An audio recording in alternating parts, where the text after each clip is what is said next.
하나님의 말씀은 2025년 감사를 훈련하자라는 제목으로 하나님의 말씀 전하도록 하겠습니다.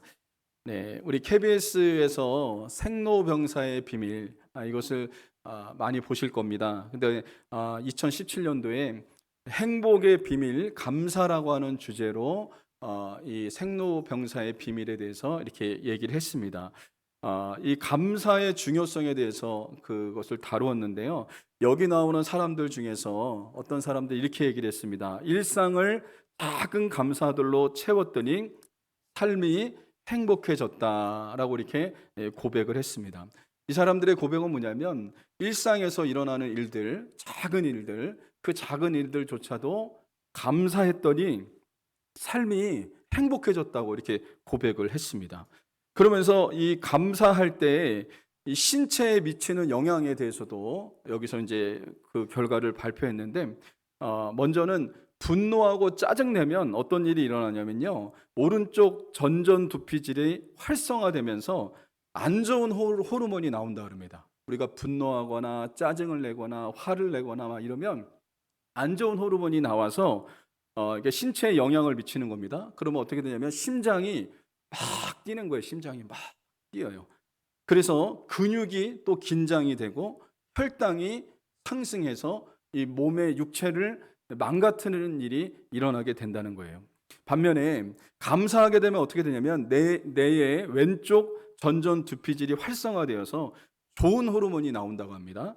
그래서 도파민이 나오고 세로토닌이 나와서 아주 좋은 영향력을 준다는 거예요. 심장이 안정되게 뛰고 혈액이 원활하게 이렇게 순환되고, 그리고 근육은 이 정말 긴장하지 않고 편안하게 이렇게 된다고 해요. 그래서 정말 이게 감사라고 하는 그것이 얼마나 우리에게 큰 영향력을 주는지를 거기서 발표했던 것을 여러분 보게 됩니다. 또 탈무드에 나오는 글을 하나 이분들이 소개를 했는데, 이렇게 탈무드에서 나옵니다. 세상에서 가장 현명한 사람은 항상 배우는 사람이요, 세상에서 가장 강한 사람은 자기를 이기는 사람이요, 세상에서 가장 행복한 사람은 모든 일에 감사하는 사람이다 라고 이렇게 얘기를 했어요. 그러니까 여러분, 이게 감사라고 하는 것이 얼마나 중요한지를 밝히고 있습니다. 신체적으로도 중요하고 우리의 삶에 있어서도 이 감사가 너무 중요하다는 사실을 밝히고 있다는 것입니다.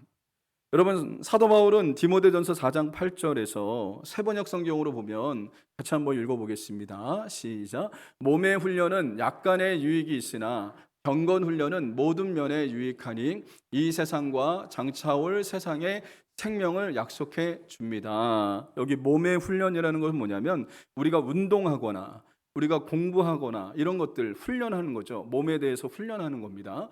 이런 것들은 약간의 유익이 있다 그래요. 여러분, 우리가 운동하면 몸이 건강해지는 거죠. 아주 유익이 있습니다. 뭔가 집중해서 어떤 일을 하다 보면 이게 유익이 분명히 우리에게 있어요. 근데 경건의 훈련은 모든 면에서 유익을 가져다 준다라고 얘기를 하고 있습니다. 그래서 여러분, 그리스도인들은 경건의 훈련을 해야 된다는 것을 사도 바울이 말해주고 있는 거예요. 그 중에 하나가 뭐냐면 감사 훈련을 해야 된다는 겁니다. 오늘 본문이 그것을 이야기해주고 있는 겁니다.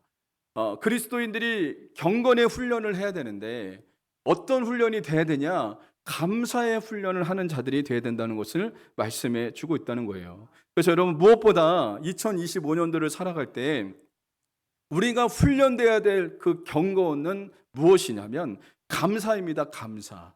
저와 여러분들이 2025년도를 살아갈 때 감사가 훈련되시기를 바랍니다. 그렇다면 어떻게 할 때 감사하는 자가 될 수 있을까요? 첫 번째는 모든 것을 감사함으로 받아들일 때 감사하는 자가 됩니다. 오늘 본문의 4절과 5절에 보면 같이 한번 읽어보겠습니다. 시작. 하나님께서 지으신 모든 것이 선함에 감사함으로 받으면 버릴 것이 없나니 하나님의 말씀과 기도로 거룩하여 짐이라. 예, 이렇게 말하고 있어요. 여러분, 이 말씀의 배경을 1절에서 3절을 우리가 좀 살펴봐야 되는데, 당시 에베소 교회 안에 어떤 사상이 들어왔냐면 이 경건에 대한 잘못된 사상이 들어왔습니다. 금욕주의 사상이 들어왔어요. 그래서 혼인을 하지 말고, 그리고 어떤 음식도 먹지 말아야지 거룩해지고 깨끗할 수 있다고 사람들이 얘기했어요. 3절에 보면 혼인을 금하고 어떤 음식물을 먹지 말라라고 주장하는 금욕주의자들이 이 교회 안에 들어와서 경건의 잘못된 가르침을 가르치고 있었습니다. 이 혼인을 금한다는 것은 뭐냐면 독신주의로 살아야지, 결혼하지 않고 살아야지 몸을, 육체를 더럽히지 않는다고 이렇게 생각했던 거죠. 그래서 성적인 욕구에 대해서 제약시하는 그런 금욕주의 사상자들이 이 교회 안에 들어왔습니다. 또 어떤 음식을 먹지 말라고 이렇게 가르쳤는데 육식을 금하도록 한 겁니다. 그래서 그걸 먹으면 몸이 더럽혀지기 때문에 음식도 가려서 먹어야 된다라고 얘기하는 사람들이 있었어요. 이 잘못된 사상이 들어온 거죠. 결혼하지 않고 혼인을 금해야지 깨끗해지고 어떤 음식을 먹지 말아야지 깨끗해질 수 있다라고 하는 잘못된 사상이 여러분 들어왔습니다. 그런데 이것에 대해서 바울은 뭐라고 얘기하고 있냐면 4장 4절에 하나님께서 지으신 모든 것이 선함에 감사함으로 받으면 버릴 것이 없나니라고 얘기하고 있습니다.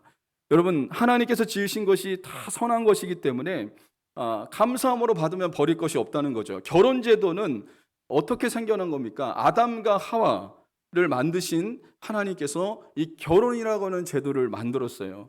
인간의 성적인 욕구를 주셨고 그 다음에 생육하고 번성하라고 하나님께서 하셨어요. 이것은 죄가 아니라는 겁니다. 결혼 제도 안에서 하나님께서 허락하신 그런 은혜라는 사실을 말해주고 있습니다. 또 여러분, 음식도 마찬가지입니다. 음식도 하나님께서 주신 것은 이것은 다 감사함으로 받으면 이것이 버릴 것이 없다라고 하는 것을 사도 바울이 이야기하고 있는 거예요. 여러분, 이 말씀이 우리에게 주시는 메시지가 있는데 이 말씀은 이렇게 우리가 해석할 수 있습니다. 주님이 우리의 삶 속에 주신 모든 것을 우리가 감사함으로 받으면 버릴 것이 없다는 것을 우리에게 말해주고 있다는 거예요. 여러분, 우리가 살아가면서 우리에게 좋은 일만 주어져야지 우리에게 좋은 것이 아니에요. 여러분, 때로는 우리에게 고난도 옵니다. 어려움도 옵니다. 그러나 고난이 우리에게 유익이 될 때도 있습니다. 고난이 왔을 때 주님을 더욱더 의지하고 주님을 만났다면 그것은 고난은 우리에게 유익을 가져다 준 거예요. 고난 때문에 더욱더 하나님을 붙잡고 하나님을 의지했다면 그것은 유익이 됐다는 것을 말해주고 있다는 겁니다. 그런데 우리는 그렇게 생각해요. 고난이 오면 안 좋은 거라고 생각해요. 그리고 좋은 일만 일어나야지 좋은 것이라고 생각해요. 그러나 그렇지 않습니다. 하나님께서 우리의 인생에 허락한 것이 좋은 일도 있지만 고난도 있습니다. 그러나 이 모든 것을 감사함으로 받으면 버릴 것이 없다는 것을 말씀해 주고 있다는 것입니다. 우리는 우리 인생에 펼쳐지는 그 일들 중에 우리 자신이 나름대로 그것을 생각해서 감사할 것은 감사하고 불평할 것은 불평하고 원망할 때가 여러분 있다는 것이죠. 그러나 우리를 향한 하나님의 뜻은 우리에게 주어진 모든 것에 대해서 감사함으로 받으라고 우리에게 말씀하고 있다는 것입니다. 여러분, 부부관계도 마찬가지죠. 우리가 결혼했는데 남편에 대해서 내가 어쩌다가 이런 남자를 만나갖고 이렇게 고생하냐 이렇게 생각하면 안 됩니다. 또 아내에 대해서도 어쩌다 내가 이 여자를 만나갖고 이렇게 살아가는가라고 하면서 여러분 그렇게 해서도 안 됩니다. 여러분, 우리에게 가장 맞는 사람을 주신 거예요. 우리에게 가장 맞는 사람을 주셨다는 사실을 잊지 마시기를 주님의 이름으로 간절히 소망합니다. 여러분, 저하고 사모님도 안 맞아요. 잘 안 맞습니다. 안 맞는데 안 맞으니까 같이 살아가는 거죠. 내가 못하는 것을 우리 사모님이 하고 내가 정말 잘 못하는 것을 또 사모님이 그것을 깨우쳐주기도 하고 또 사모님이 못하는 것을 제가 하기도 하는 거예요. 그러니까 여러분, 이게 하나님이 딱 맞는 사람을 주셨다고 하는 사실을 여러분 잊지 않는 하나님의 사람들이 될 수 있어야 됩니다. 그래서 여러분, 우리가 서로에 대해서 생각할 때 어떤 것을 생각해야 되냐면 하나님이 내게 딱 맞는 사람 주셨다. 하나님이 내게 꼭 필요한 사람을 주셨다라고 생각하면서 받아들일 때 행복한 가정이 여러분 될 수 있다는 것입니다. 부모도 마찬가지입니다. 부모의 기대에 미치지 못하는 아이들이 있을 수도 있습니다. 그러나 여러분 내게 주신 그 자녀에 대해서 감사함으로 받을 때 여러분 하나님의 은혜가 넘치는 역사가 일어날 줄 믿습니다. 여러분 그러므로 여러분 하나님이 내게 주신 것들에 대해서 감사함으로 여러분 받으셔야 돼요. 감사함으로 받을 때 우리 안에 감사함이 넘치는 하나님의 사람들이 될 수 있다는 사실입니다. 여러분 우리가 성도들 간의 관계에서도 마찬가지예요. 성도들과의 관계에서도 우리가 어떻게 해야 되냐면 그 사람에 대해서 감사함으로 받으셔야 돼요. 어떤 목사님이 이런 얘기를 했거든요. 하나님은 10가지 중에 한 가지만 잘해도 하나님을 쓰신다는 거예요. 그러니까 그 사람에 대해서 함부로 판단하지 말라, 그렇게 말씀하시는 것을 제가 들었는데 그 참 의미가 있는 말입니다. 여러분 성도들 중에 우리가 볼 때 정말 연약하고 부족해 보여도 한 가지만 잘하는 것이 있어도요, 그 장점을 여러분 보시는 하나님의 사람들이 될 수 있어야 된다는 것입니다. 여기 서 있는 저도 여러분 완벽하지 않아요. 여러분도 완벽하지 않잖아요. 완벽한 사람이 이 세상에 어디 있겠습니까? 10가지 중에 10가지 다 잘하는 사람이 어디 있겠습니까? 한 가지만 잘해도요, 그 사람의 장점을 인정하고 그 사람에 대해서 귀하게 여기고 감사하는 하나님의 사람들이 될 수 있기를 주님의 이름으로 간절히 소망합니다. 그래서 우리가 성도들 간의 관계에서도 정말 한 가지만 잘하는 것이 있다면 그 한 가지로 인해서 감사할 때 우리가 감사하는 하나님의 사람들이 될 수 있다는 것을 잊지 마시기를 주님의 이름으로 간절히 소망합니다. 두 번째로 말씀과 기도로 깨어있을 때 감사하는 자가 됩니다. 여러분 본문 5절 같이 한번 읽어보겠습니다. 시작. 하나님의 말씀과 기도로 거룩하여 짐이라. 이 말씀의 배경을 제가 앞서서도 얘기했지만 사람이 거룩해지려면 그 당시에 잘못된 사상이 교회를 위협하고 있었잖아요. 사람이 거룩해지려면 혼인을 하지 말고 음식을 가려 먹어야지 거룩해진다고 이렇게 얘기했습니다. 그러나 하나님께서는 뭐라고 말씀하고 있습니까? 말씀과 기도로 거룩해질 수 있다라는 것을 말씀해 주고 있어요. 왜 말씀과 기도로 거룩해진다라고 말씀하신 이유가 뭘까요? 그 이유가 있습니다. 여러분 말씀은 거울과도 같아요. 거울. 여러분 우리가 여기 예배 나오기 전에 여러분들이 이 교회 오기 전에 거울을 많이 보셨을 거예요. 아마 거울을 보고 또 이렇게 나가기 전에 또 보고 화장실 갔을 때도 또 손 닦으면서도 또 보고 그러면서 거울을 수도 없이 보고 오셨을 거예요. 거울을 보는 이유가 뭡니까? 거울을 보는 이유가 이 잘못된 것이 있을까 봐 뭐 어디에 뭐가 묻었으면 그것을 수정하고 이렇게 해서 우리의 모습을 단장하는 게 바로 거울 아닙니까? 마찬가지처럼 말씀은 거울과 같습니다. 그래서 여러분 말씀의 거울 앞에 나 자신을 세워야 돼요. 나 자신을 세워서 그 말씀의 거울 앞에 비춰봤을 때 그것이 그 죄가 드러나면 그것을 죄로 인정하는 자들이 여러분 되어야 된다는 겁니다. 그래서 로마서 3장 20절에 이렇게 얘기합니다. 빨간 글씨만 제가 읽겠습니다. 율법으로는 죄를 깨달음이니라 라고 얘기합니다. 하나님의 말씀을 통해서 우리가 죄를 깨닫는 거예요. 죄. 아, 내가 죄인이구나. 내가 죄를 졌구나. 아, 이게 죄구나 라는 것을 깨닫는 거죠. 또 그것뿐만 아니라 히브리서 4장 12절 13절에 보면 이렇게 나옵니다. 제가 읽어드리겠습니다. 하나님의 말씀은 살아있고 활력이 있어 좌우의 날선 어떤 검보다 또 예리하여 혼과 영과 및 관절과 골수를 찔러 쪼개기까지 하며 또 마음의 생각과 뜻을 판단하나니 지으신 것이 하나도 그 앞에 나타나지 않음이 없고 우리의 결산을 받으실 이의 눈앞에 만물이 벌거벗은 것 같이 드러나느니라. 여기 빨간 글씨로 보면요, 하나님의 말씀 앞에 우리의 모든 것이 드러나는 겁니다. 우리의 모든 것이 벌거벗은 것처럼 다 드러난다라고 말을 하는 거예요. 여러분 그렇습니다. 하나님의 말씀을 통해서 우리가 죄인임을 깨닫는 거예요. 내가 죄를 졌다는 것을 깨닫는 거예요. 그것이 드러났다면 이제 어떻게 해야 되겠습니까? 그 말씀의 거울을 통해서 내 죄가 드러났다면 이제 그것을 회개하는 자가 되어야 되죠.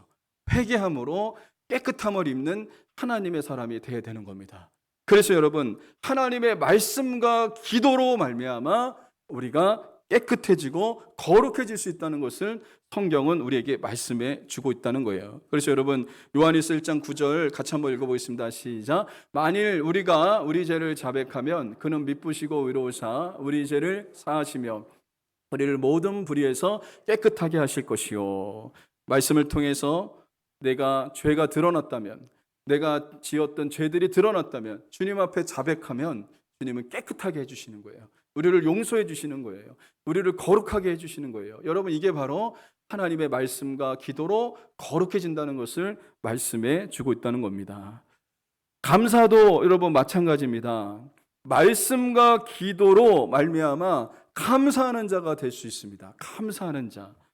고린도전서 10장 10절 한번 같이 읽어보겠습니다. 시작. 그들 가운데 어떤 사람들이 원망하다가 멸망시키는 자에게 멸망하였나니 너희는 그들과 같이 원망하지 말라. 이 그들은 누구냐면 이스라엘 백성들을 이야기하고 있습니다. 이스라엘 백성들이 광야에서 원망하다가 가나안 땅에 못 들어간 거예요. 그들처럼 원망하지 말라는 거예요. 그들은 어떻게 했냐면 광야에서 40년을 보내면서 하나님의 은혜로 그들은 살았습니다. 여러분, 광야는 척박한 땅이잖아요. 근데 하나님께서 그들을 먹이시고 입히셨습니다. 그리고 하나님께서 낮에는 구름 기둥으로, 밤에는 불 기둥으로 그들을 인도하셨어요. 여러분, 광야에서 어떻게 살아갈 수 있겠어요? 광야에서 농사도 짓지 못하고 먹을 것도 없는데 하나님께서 만나와 메추라기를 내려주셨어요. 그런데 이 사람들이 어떻게 했습니까? 이들이 광야에서 끊임없이 원망하고 끊임없이 불평하고 끊임없이 다시 애굽으로 돌아가겠다라고 하나님 앞에 원망불평했던 자들이 바로 이스라엘 백성들이었어요.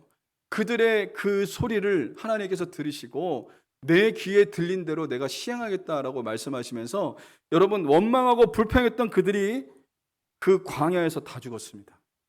2세대들만 들어갔습니다. 여호수아와 갈라디아의 2세대들만 가나안 땅, 하나님께서 약속하신 축복의 땅으로 들어갈 수 있었지, 그들은 1세대들은 이 광야에서 다 죽었어요. 그것을 지금 이야기하는데 여러분, 이 말씀을 우리가 읽으면서 우리가 깨닫는 것이 뭘까요? 원망하고 불평하는 게 죄구나. 이 땅에 살아가면서, 내가 이 세상에 살아가면서 원망하고 불평하는 것이 죄라는 사실을 이 말씀을 통해서 우리가 깨닫게 되어지는 거예요. 여러분, 이스라엘 백성들을 통해서 하나님께서 말씀하잖아요. 이 고린도전서의 그 앞절에 보면 10장 10절 그 앞절에 보면 뭐라고 했냐면 그들을 통해서 본보기를 보여줬대요. 본보기. 여러분, 본보기는 뭐냐면 거울과 같은 겁니다. 이들처럼 살지 말라는 거예요. 이스라엘 백성처럼 살지 말라는 것을 하나님께서 보여주셨다는 거예요. 원망과 불평하면 정말 하나님의 은혜 가운데 살아갈 수 없다는 사실을 하나님께서 보여준 거예요. 여러분, 그러니까 우리가 말씀을 통해서 깨닫게 되는 거죠. 말씀을 통해서 내가 원망하고 불평한 것이 죄구나, 감사하지 못한 것이 죄구나 라는 것을 깨닫게 되어진다고 하는 사실입니다. 그래서 여러분, 감사도 마찬가지입니다. 우리가 감사하는 자가 되려면 어떻게 될까요? 말씀과 기도로 깨어있는 자가 돼야 돼요. 그럴 때 우리가 감사하는 자로 살아갈 수 있다는 사실을 잊지 마시기를 주님의 이름으로 간절히 소망합니다. 또한 우리가 기도할 때 감사하는 자가 되는데 같이 읽어보겠습니다. 골로새서 4장 2절 읽겠습니다. 시작. 기도를 계속하고 기도에 감사함으로 깨어 있으라. 여러분, 기도하면요 감사하게 되어져 있습니다. 여기 말씀하잖아요. 기도를 계속하고 기도에 감사함으로 깨어 있으라라고 얘기하는데, 기도하는 사람은요 원망과 불평으로 기도를 시작했을지라도, 근심과 걱정으로 기도를 시작했을지라도 하나님의 성령이 우리를 붙잡아 주시기 때문에 그 기도가 무엇으로 바뀌냐면요 감사로 바뀌는 역사가 일어나요. 감사로 바뀌는 역사가 일어나요. 그러니까 여러분, 우리가 기도로 깨어있으면 어떤 사람이 되는 겁니까? 감사로 깨어있는 하나님의 사람이 될 수 있다는 겁니다. 여러분, 시편 기자도 보면 그렇습니다. 시편 기자에 보면 낙심과 원망과 불평으로 그 기도를 시작합니다. 원수에 대해서 얘기합니다. 하나님, 저 원수를 그냥 가만히 냅두시겠습니까? 라고 하면서 원수에 대해서도 이렇게 날선 그런 마음으로 하나님 앞에 기도해요. 그런데 여러분, 마지막에는 뭐로 끝나는지 아십니까? 감사로 기도가 끝납니다. 감사로 기도가 끝나요. 여러분, 우리의 기도가 그렇다는 거예요. 우리가 정말 힘들고 어려워도 기도의 끈을 놓지 않는다면 여러분, 감사로 바뀌는 놀라운 역사가 일어날 수 있다는 겁니다. 여러분도 경험해보지 않았습니까? 내가 힘들고 어려워서 주님 앞에 나와서 기도할 때 탄식이 나오고 낙심이 되고 절망하기도 하지만 내가 기도하다 보면 어떻게 되냐면 마무리는 감사로 마무리를 하는 역사가 일어나게 된다는 거예요. 여러분, 그러므로 우리가 감사하는 자가 되려면 말씀과 기도로 깨어있는 자가 되셔야 됩니다. 다른 방법이 없습니다. 하나님의 말씀과 여러분 기도로 깨어있는 자가 되면요, 감사하는 자가 될 수 있다는 사실을 우리에게 말씀해 주고 있다는 겁니다. 그러므로 저와 여러분들이 2025년도에 감사하는 자가 되려면 어떻게 되냐면 말씀과 기도로 깨어있는 자가 돼야 돼요. 말씀을 읽으셔야죠. 말씀을 읽으면서 또 큐티하면서 말씀을 묵상하면서 때로는 주님께서 큐티하는데 말씀을 하실 때가 있어요. 말씀을 이렇게 주실 때가 있어요. 여러분, 그러면요, 그 말씀을 붙잡고 회개하는 자가 여러분 되어야 될 줄 믿습니다. 여러분, 그러니까 우리가 잘못된 부분을 우리가 어떻게 알 수 있겠습니까? 하나님의 말씀의 빛을 통해서 내가 죄를 졌다는 사실을 말씀을 통해서 깨닫는 거예요. 그러면 다시 감사함으로 바뀌는 역사가 일어날 수 있다는 것입니다. 세 번째는 감사를 적극적으로 표현할 때 감사하는 자가 여러분 된다고 하는 사실입니다. 여러분, 우리는 하나님께 감사를 표해야 돼요. 하나님께 감사를 표현할 수 있어야 돼요. 표현하지 않는 감사는 감사가 아닙니다. 표현하지 않는 사랑은 사랑이 아닙니다. 여러분, 그래서 우리가 분명히 기억해야 될 것은 이 표현하는 것을 좀 훈련하셔야 돼요. 표현하는 것. 이 감사에 대해서 하나님 앞에 우리가 표현할 수 있어야죠. 표현할 때 진정한 감사가 되는 것이고 표현할 때 하나님께 영광이 되는 것입니다. 그렇기 때문에 우리가 먼저는 하나님 앞에 감사를 표해야죠. 감사를 표해야 돼요. 그러나 우리가 분명히 기억해야 될 것은 우리가 사람들에게도, 옆에 있는 사람들에게도 감사를 표할 수 있는 하나님의 사람이 될 수 있어야 돼요. 여러분, 균형 잡힌 감사는 무엇이냐면 사람에게만 감사하고 하나님께 감사하지 않는 것은 균형 잡힌 게 아닙니다. 먼저는 하나님 앞에 감사하셔야 돼요. 나를 구원하신 하나님, 여기까지 인도하신 하나님께 대해서 감사를 여러분 표현하셔야 됩니다. 그 감사를 잊지 않고 하나님 앞에 적극적으로 여러분 감사를 표하시고 감사하는 하나님의 사람들이 될 수 있어야 됩니다. 또 여러분, 하나님께만 감사해서는 안 되고요, 우리가 주변에 있는 사람들에 대해서도 감사를 표현하는 하나님의 사람들이 여러분 될 수 있어야 된다는 겁니다. 그래서 여러분, 이 감사의 표현은요, 균형 잡힌 감사를 표현했으면 좋겠어요. 먼저는 하나님께 감사하시고 또 주변에 있는 사람들에게, 우리 가족들에게, 여러분 우리 성도들에게 감사를 표현할 수 있는 하나님의 사람들이 여러분 될 수 있기를 주님의 이름으로 간절히 소망합니다. 지난주에 평택 비전동에 비전침례교회 개척 예배가 있었습니다. 제가 그 순서를 맡아서 그곳에 갔는데 참 예배가 은혜 가운데 드려졌습니다. 요즘에 개척이 어렵다고 하는 시대인데 젊은 목사님이 거기다 개척을 했어요. 개척을 해서 이제 개척 예배가 드려졌고 정말 귀합니다. 여러분, 요즘에 개척 안 하려고 그럽니다. 너무 교회가 어렵기 때문에 개척 안 하려고 그러는데 이분이 정말 하나님 은혜 가운데 개척을 했어요. 그래서 순서가 이제 막바지에 이르러서 이 개척하는 목사님이 감사 인사를 했습니다. 감사 인사를 했는데 이렇게 얘기를 하는 거예요. 하나님께서 지난해 4월부터 개척에 대한 감동을 저에게 주셨습니다. 그래서 제가 하나님 앞에 기도하면서 이 하나님 앞에 나아갔습니다. 하나님께서 얼마나 섬세하게 역사하셨는지 기도한 것을 다 채워주셨다는 거예요. 여러분, 교회 개척하려면 건물도 필요하죠. 강대상도 필요하죠. 신디사이저도 필요하죠. 우리 교회가 신디사이저를 우리 교회에 이거 줬거든요. 그거 주고 이제 뭐 스피커도 좀 주고 막 그랬더니 이분이 하는 말이 그거예요. 자기가 기도했던 모든 부분들을 하나님께서 다 채워주셨대요. 하나님께 너무 감사하대요. 그렇게 인사하고 이분이 내려왔어요. 그런데 모교회 평택 성서침례교회 담임 목사님이 고 목사님이 사회를 보셨거든요. 이제 그 목사님이 감사를 표하고 내려갔습니다. 하나님께 감사한 거 너무 잘한 거죠. 감사를 표하고 내려갔어요. 근데 목사님이 사회를 보시면서 그 목사님한테 뭐라고 했냐면, 목사님 뭐 까먹은 거 없어요? 이렇게 물어보는 거예요. 뭐 까먹은 거 없어요? 나 이렇게 얘기하는 거예요. 저는 그 목사님이 무슨 의도로 물어본지 알았어요. 뭐 까먹은 거 없냐고. 그러니까 이분이 없는데요 라고 하면서 다시 강단에 올라서서 감사합니다라고 하면서 내려가더라고요. 뭘 까먹은지 아십니까? 하나님의 은혜에 대해서 감사한 거 너무 잘한 거예요. 근데 그 모교회가 된 평택 제1성석침례교회가 그 목사님 개척하기까지 교회가 도왔어요. 그리고 그 교회가 그 평택 제1성석침례교회가 어떻게 도왔냐면 그 모든 것을 다 준비했죠. 그 강대상이나 뭐 이런 것들도 다 이게 새 걸로 목사님이 얘기하더라고요. 고현시 목사님이 큰 걸로 사면 그래서 다 새 걸로 샀다고. 새 걸로 다 해서 했고, 그리고 그때 80인분의 그 음식을 평택 제1성서춘례교회 성도들이 다 준비했어요. 80인분의 음식을. 근데 이 목사님이 까먹은 게 뭐냐면 평택 제1성서춘례교회 성도들과 목사님에 대한 감사를 잃어버린 거예요. 그래서 목사님이 그런 거예요. 뭐 까먹은 거 없냐고 이렇게 얘기한 거예요. 뭐 까먹은 거 없어요. 근데 저는 딱 그 얘기를 딱 들었을 때 무슨 얘기하는지 알았어요. 제가 앞자리에 앉아 있었거든요. 그래서 이제 그 목사님이 평택 제1성서춘례교회 성도들과 목사님께 감사합니다, 이 얘기를 할 줄 알았거든요.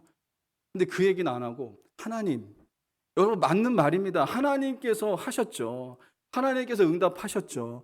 그러니까 하나님께 먼저 영광 돌린 거 너무 잘하셨어요. 근데 너무 안타까운 거예요, 제 마음이.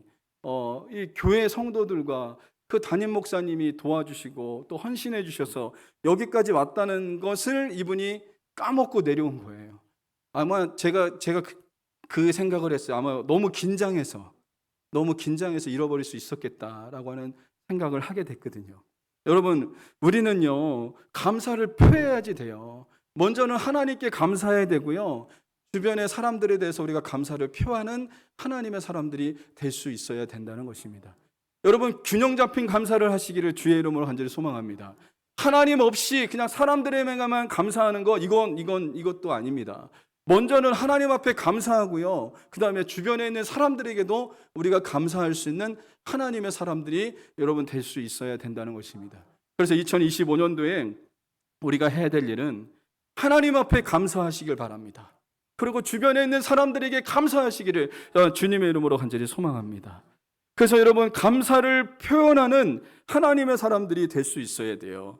그래서 무명의 사람이 이런 얘기를 했는데요, 아무리 후회해도 과거를 바꿀 수 없고, 아무리 걱정해도 미래를 바꿀 수 없지만 무한한 감사는 현재를 바꿀 수 있다라고 얘기했습니다. 참 너무 의미심장한 이야기 아닙니까? 과거를 바꿀 수 없어요. 아무리 후회해도 과거는 지나갔기 때문에 바꿀 수 없어요. 미래도 아무리 걱정해도 미래를 바꿀 수가 없습니다. 내가 걱정한다고 미래를 바꿀 수 있는 게 아닙니다. 그러나 현재를 바꿀 수 있는데, 감사할 때 현재를 바꿀 수 있다는 거예요.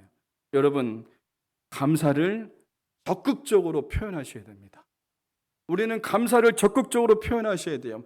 하나님께 적극적으로 표현하시고 주변에 있는 사람들에게 적극적으로 표현하시기를 주님의 이름으로 간절히 소망합니다.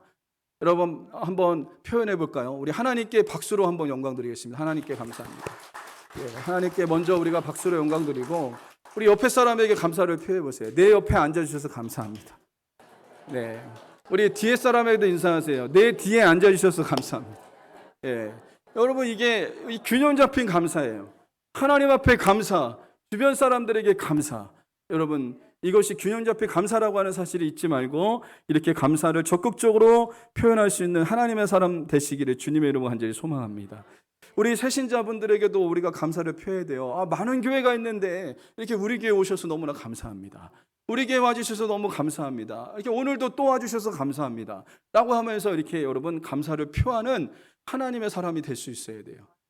여러분, 표현하지 않는 사랑이 사랑입니까? 아무리 자녀를 사랑해도 입 꽉 다물고 있으면 그거 알겠어요? 입 꽉 다물고 있어요. 여러분, 돈 안 드는 거 아닙니까? 사랑한다고 표현하는 거, 감사한다고 표현하는 거 돈 안 들어요. 그런데 여러분, 입 꽉 닫고 그냥 감사도 표현하지 않고 그냥 입 닫고 있으면요, 몰라요. 우리가 아셔야 됩니다. 우리는 그렇게 신령하지 않아요. 그 사람들의 마음까지 몰라요. 예수님은 우리의 마음도 아시지만 우리는 그 사람들의 마음을 몰라요. 표현할 때 여러분, 그 마음이 전달된다고 하는 사실을 잊지 마시기를 주님의 이름으로 간절히 소망합니다. 그래서 감사하다고 표현하셔야 돼요. 감사합니다라고 표현할 수 있는 하나님의 사람들이 될 수 있기를 주님의 이름으로 간절히 소망합니다. 제가 설교를 준비하다가 인터넷에 감사에 관한 내용을 이렇게 검색을 하는데 한 사람의 감사 일기를 보게 됐습니다. 어떤 사람이 1년 동안 감사 일기를 썼대요. 작년 2024년도 1월 1일부터 감사 일기를 썼는데 이분이 이렇게 고백하는 거예요. 감사 일기를 쓰는데 처음에는 하루에 단 3줄을 쓰는 것조차 버거웠다 그래요. 감사를 쓰는데 너무 버겁더래요. 특별히 감사할 일이 하나도 없다고 느껴졌대요. 그러면서 난감했대요. 감사를 쓰는 게 너무 난감했대요. 그러나 한 달이 지나고 2달이 지나면서 조금씩 감사를 찾기 시작했어요. 그러면서 이 사람이 평범한 일상이 얼마나 감사거리가 많은지를 이 사람이 찾아냈다라고 얘기를 합니다. 그러면서 제가 좀 이제 이분의 좀 일기를 좀 이렇게 한번 제가 소개하는데 2024년 1월 29일 날 이렇게 이분이 쓴 거예요. 첫 번째는 새벽 기상은 못했지만 늦지 않게 일어날 수 있어서 감사. 그리고 두 번째 발행 날짜 지킬 수 있어서 감사. 세 번째 인스타도 하나 올릴 수 있어서 감사. 그러니까 감사하는 것이 구체적이지가 않습니다. 근데 2024년 12월 30일 날 감사가 이렇게 구체적으로 바뀌었습니다. 오늘은 막판에 인내심이 고갈되었지만 그 전까지는 있었던 것을 칭찬해 봅니다. 두 번째는 1년이 이틀밖에 남지 않았다는 사실이 믿기지 않지만 새로운 한 해를 시작할 수 있으니 감사합니다. 세 번째는 새롭게 하고 싶은 일이 있다는 것은 즐겁다고 느낄 수 있어서 감사합니다. 라고 이분이 이렇게 얘기하기를 했어요. 뭐라고 얘기했냐면 1년 동안 쓰면서 맨 처음에는 감사하는 것이 너무나 어색하고 감사를 찾아내는 것도 너무나 힘들고, 그런데 1년을 쓰면서 일상에서 일어나는 작은 일에도 이 사람이 감사할 수 있었다라고 이분이 고백하고 있는 것을 여러분 보게 됩니다. 감사는 표현할 때 더 커지는 거예요. 감사는 하나님 앞에 표현할 때 더 커지는 역사가 일어납니다. 그리고 감사는 주변 사람들에게 표현할 때 더 커지는 역사가 일어날 줄 믿습니다. 그래서 여러분 일상에서 일어나는 작은 일에도 우리가 감사할 수 있는 하나님의 사람들이 될 수 있어야 돼요. 여러분 우리가 큰 일에만 감사해야 되는 게 아니에요. 큰 일, 뭐 로또 복권이 당첨됐다고 여러분 그때 감사하시겠습니까? 로또 복권 당첨되는 일은 벼락 맞는 것보다 여러분 어렵다고 그러잖아요. 어렵다고. 여러분 그때 가서 감사하겠다고 하는 것은 이거는 우리가 평생에 할 수 없는 일이에요. 내게 큰 일이 주어졌을 때 감사하겠다라고 하는 것은 평생 감사할 수 없는 겁니다. 그러나 우리가 일상에서 일어나는 작은 일, 그 일에서 감사함을 찾잖아요. 그러면요 감사할 거리가 너무나 많다는 사실을 잊지 마시기를 주님의 이름으로 간절히 소망합니다. 그래서 여러분 우리가 매일매일 한번 이렇게 감사를 찾아보세요. 하루 3가지만 찾아봐도 좋겠어요. 오늘 하나님 앞에 예배 드릴 수 있어서 감사하고, 오늘 누구 권사님 만나서 감사하고, 이런 것들에 대해서 구체적으로 하나님 앞에 감사하면서 감사를 표현해 보세요. 표현하면 감사가 더욱더 커지는 역사가 일어날 줄 믿습니다. 그렇게 되면 어떻게 되냐면 내 입에서 감사가 표현되어지는 거예요. 적극적으로 감사가 표현되어지는 그런 놀라운 역사가 일어날 수 있다는 사실을 잊지 마시기를 주님의 이름으로 간절히 소망합니다. 그러므로 2025년도에 우리가 해야 될 일은 감사 훈련을 하는 한 해가 여러분 될 수 있기를 바랍니다. 첫 번째는 모든 것을 감사함으로 받아들일 때 우리가 감사하는 자가 될 수 있습니다. 두 번째는 말씀과 기도로 깨어 있을 때 우리가 감사하는 자가 될 수 있습니다. 세 번째는 감사를 적극적으로 표현할 때 우리가 감사하는 자가 될 수 있다는 사실을 잊지 마시고, 여러분 감사하는 하나님의 사람들이 될 수 있기를 주님의 이름으로 간절히 소망합니다.